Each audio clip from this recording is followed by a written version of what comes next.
Hi, and welcome to another episode of Emerald Isle Vacation Home Specialist. I am your host, Dennis Richkovsky. Some of you recognize me as the co-owner of Flip Flops Donuts, and some of you know me as your broker of real estate, who specializes in waterfront and water view properties along the Crystal Coast, especially on Bogue Banks and in my town of Emerald Isle, North Carolina. On this channel, you will find essential information from the inside scoops on buying and selling houses to how to live with the ocean, rivers, and sounds that define the Crystal Coast. Today's episode is all about beach nourishment, and whether you visit here occasionally or live here full-time, beach nourishment is a story that deserves telling. Before I begin, please subscribe to my video channel now or at the end of the episode. While the term beach nourishment may strike some as a euphemism for the artificial building or maintenance of a beach, beach nourishment is an accurate reflection that beaches, dunes, and in fact entire barrier islands need a sand supply to survive. Put simply, even under natural conditions, a plentiful sand supply is an essential requirement for a healthy, robust barrier island. Nature rearranges this sand, to be sure, continuously in response to long-term changes like climate change and sea level changes, and as well as short-term changes like wind, waves, and currents. Normally, these short-term changes have a fairly minor impact on barrier islands. However, when we have weather events like hurricanes and nor'easters, well then, winds, waves, and currents can radically transform a barrier island. Over the last several years, the Crystal Coast has been visited by several named hurricanes, which caused significant change to property and beaches along the Crystal Coast. In response to these changes, community officials and planners, in conjunction with the Carteret County Shore Protection Office, began a three-phase nourishment of Bogue Banks beaches. Phase 1 covered almost all of Salter Path, all of Indian Beach, and eastern Emerald Isle, and was completed in 2019. Phase 2 covered western Atlantic Beach, all of Pine Knoll shores, and was completed over the winter and spring of 2020. Phase 3 of the Beach Nourishment Program is scheduled to occur between January and April of 2021. It will be completed by the Great Lakes Dredge and Dock Company, the same company that completed Phase 1 and Phase 2 of the nourishment along Bogue Banks. The project is funded in part by FEMA, the state of North Carolina, and the Carteret County Beach Nourishment Reserves.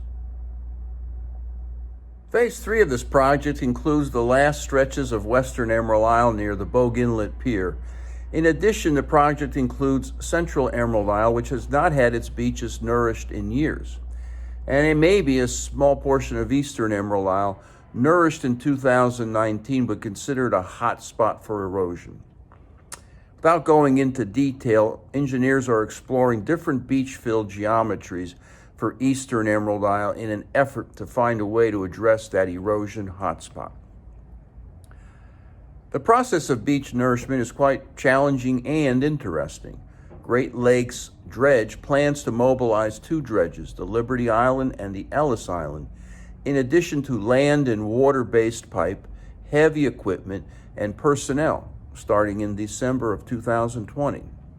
Dredging and pumping of sand will commence the final week of January 2021, and the Dogleg four-wheel drive beach ramp near the Emerald Isle Eastern Regional Access will serve as the main staging point for storing and assembling equipment. The initial nourishment in Phase 3 will focus on the beaches of central and eastern Emerald Isle.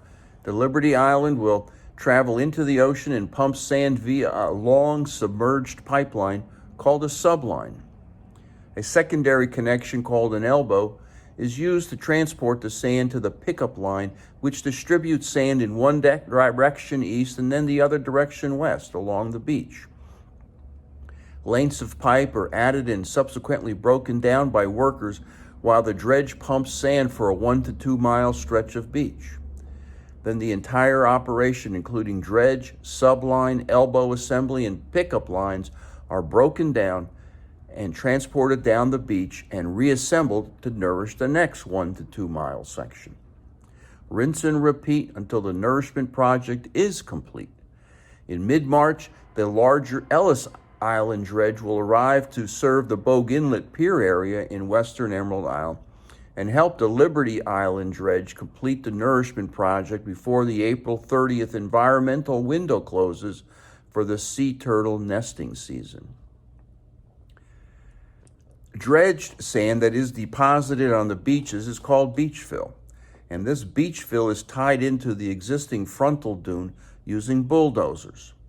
Bulldozers subsequently grade the slope of the beach fill from the berm of the frontal dune out to the sea. Project engineers use markers or stations positioned along the beach to monitor construction progress and to verify in-place volumes of sand pumped onto the beach by the dredging. If you visit the beaches of Emerald Isle this winter, you may see wood or metal stakes at the base of the dunes that will identify these station numbers. Sea oats will be planted on top and down the entire slope of the newly constructed dunes. A mechanical planter will plant on top of the dune, followed by hand planting on the slope. The sand for these 3-phase beach nourishment project is relatively free, and it certainly does not need to be trucked in like at other beaches. That's because Bogue Inlet on the western end of Bogue Banks and the Morehead City Port on the eastern end of Bogue Banks are routinely dredged to keep them navigable for boats. Rather than disposing of this dredge several miles out on the continental shelf, the dredge is banked on the backside of Bogue Banks. As this dumping ground becomes full, it can and it is used for beach nourishment. To be sure, not all dredged sand can be used for nourishment projects. Free sand does come with some minor drawbacks. It may have a high mud content and may contain some oyster shells. The good news is that the beach is nourished and relatively inexpensively, and the nourished beaches can now protect development behind them. And as the sediment is reworked by the waves, the mud is washed away and the shells break down to add volume to the recreational beaches. In the case of Bogue Banks, the free sand is of unusually high quality. Come on down this winter to watch this fascinating beach nourishment project in person. And I will post a video of this project on my website, eihomesforsale.com. If you liked what you learned about beach nourishment on Bogue Banks, please subscribe to my channel below and return next week to the same bat channel at the same bat time of 9 a.m. on Thursday for another episode of Emerald Isle Vacation Home Specialist.